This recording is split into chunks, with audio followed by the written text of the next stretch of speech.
How to fix Siri not responding to voice. Hey everyone, welcome back to the channel. If you're new here, don't forget to hit the subscribe button and turn on the notification bell to not miss any updates.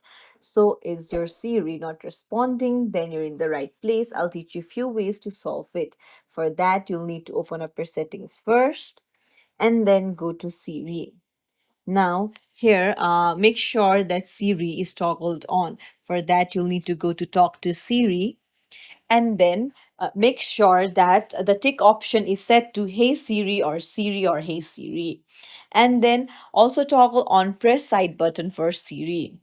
And then come back and then you can see allow Siri when locked. Toggle on that too. And then come back. If that is not the issue, then there may be some issue on a device. So what you can do is you can swipe down the notification bar from the right side and then tap on the power button, and then restarting your device will also help a lot.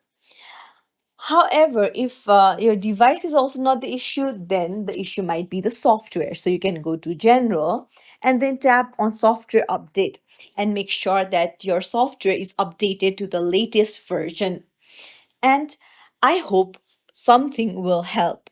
And that's it. If you found this tutorial helpful, don't forget to like and subscribe to our channel for more tips and tricks.